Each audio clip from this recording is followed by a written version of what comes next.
ছাড়া হইতো না, তো এটা করাই লাগবে। কড়াইটা দাও না একটু।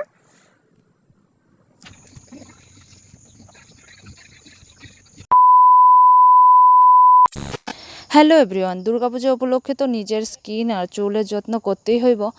আর জানোই মেয়েরা একটু চুল স্কিন নিয়ে খুবই টেনশন থাকে, তারপর পূজা অর্চনা বলে কথা।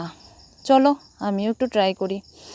ভাবছিলাম যে পার্লারে যেয়ে চুলের একটু ট্রিটমেন্ট করামো, কিন্তু অনেকখানি আমি যাচাই করছি চুলের ট্রিটমেন্ট করাতে গেলে সাধারণ শাইনিং স্মুদিং বহুত অনেক কিছু, আমি সব কিছুর নাম জানি না, এইসব করাইতে বলে 4-5 হাজার টাকা নিব গা। খুবই কষ্ট লাগলো, এত টাকা দামের বাবা। ঠিক আছে, তারার কাছে তারার বিজনেসটা ঠিক আছে, কিন্তু আমার কাছে মনে হলো যে না, আমি একটু বাড়িতে যদি যত্ন করি তাহলে চুলটির একটু মানুষ করতে পারুম। তো যাই হোক, মানুষের চুল বানানোর লেগে নিয়ে আইসি আমি নিশা যে হেনার প্যাকেটটা সেটা। আর তার সাথে আমি অ্যাড করুম যে চা পাতার জল আর মেথির জল, 2 চামচ চা পাতা দিছি আর 2 চামচ মেথি দিছি। ভালো কইরা ফুটাইয়া, এই যে এটা কিন্তু ভালো লাগে না, ভালো করে ফুটাই নিছি। আর এই যে হাতে দেখতেছো জবা ফুলের পাতা, জবা ফুলের পাতাটা আমি পরের দিন দিমু। আর আগের দিন আমি যে চা পাতা আর মেথির জল বানাইছি সেই জলটার সাথে এই হেনাটা, নিশা হেনা প্যাকেটটার যে পাউডারটা সেটা আমি লিকুইড বানাইলাম। লিকুইড বানায় আমি তাও লোহার কড়াইয়ের মধ্যে সারা রাত্র রাখুম। রাখার পর সকালবেলা এই যে দেখতাছো আমার মাথার মধ্যে লাল ফুল জবা, এই লাল জবা ফুলটারে ভালো কইরা মিক্স কইরা সেটা যে লিকুইডটা গুলছি আমি নিশা হেনা পাউডারটা, সেটার মধ্যে আবার অ্যাড করুম। তোমরা কিন্তু সাথে ডিম দিতে পারো, অ্যালোভেরা দিতে পারো, পেঁয়াজ দিতে পারো, অনেকে অনেক রকম দেয়, আবার অনেকে বিটও কাটতে দিতে পারো। বিট কাটতে দিলে চুলের যে আমাদের অনেক সময় অনেকের যে একটা মানে লালচে কালারটা, সেই কালারটা কিন্তু চুলের মধ্যে আইয়ে।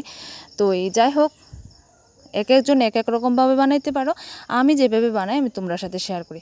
এই যে দেখো, এখানে আমি পুরাভাবে মিক্স করে লাইছি যে জবা ফুলের পাতা আর যে হেনার পাউডারটা মিক্স করছি, মানে গুলা রাখছিলাম, সেই গুলাটার সাথে আমি পাতাটা ভালো করে মাথায় লেপ দিয়ে দিতেছি। দেখতেই পারতেছো পাগল চণ্ডী রূপ লাগতেছে।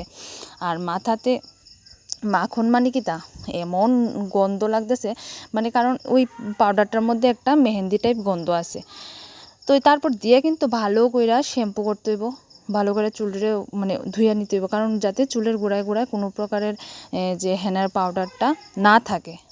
এই হেনার পাউডারটা থাকলে অনেক সময় চুলের মধ্যে মানে তোমার সাইড এফেক্ট হইব আর চুল ঝরতে পারে কিন্তু। তো ওই দেখো আমি ভালো করে লেপ দিতেছি। আর আমার কাছে আসলো একজন কাকুমনির সাথেও কইতাছি। তারপর কাকুমনি কইছে যে কাকুমনিও ইউজ করব, আমি কইলাম যেভাবে ইউজ করতেছি আমি। তো যাই হোক, দেখো এখানে। আর মানে এটার দেওয়ার পরে কিন্তু চুলটা অনেকটা, মানে কি কইতাম, চুলটা একটু ধরতে আরাম লাগে। এই যে দেখো স্নান টান করে এসেছি আমি এখানে। আর আমি কিন্তু কোনো সিরাম টিরাম ইউজ করছি না, আর সাধারণ মানে এদিকে শুধু শ্যাম্পু করছি আর কন্ডিশনারটা ইউজ করছি। এই যে দেখো, চুলের দুঃখে কিন্তু আমি চুল কাটতে লাইছি। আর পরবর্তী সময়ে এই যে চুলটা মানে ধরতে কিন্তু আমার খুব ভালো লাগতেছে, ফিল্টার নাই। এই যে আমার চুলের এই মানে লাস্ট যেটা খুব সুন্দর একটা শাইন কালার আইছে। যাই হোক, ভিডিওটা তোমাদের সাথে শেয়ার করলাম। আর একটা মেহেন্দি গন্ধ করতেছে, মেহেন্দি গন্ধ। ভিডিওটা কেমন লাগছে কমেন্টে জানাইবা সবাই। আর তোমরা কিন্তু বাড়িতে ট্রাই করতে পারো এরকমভাবে হেনাটা। লোহার পাত্রে কিন্তু হেনাটা গুলার চেষ্টা করবা, না থাকলে এমনিতেই গুলতে পারো। যারা ভিডিওটা মন দিয়ে দেখছো তারা অনেক অনেক ধন্যবাদ। আবার দেখা হইতেছে পরের ভিডিওতে। টাটা।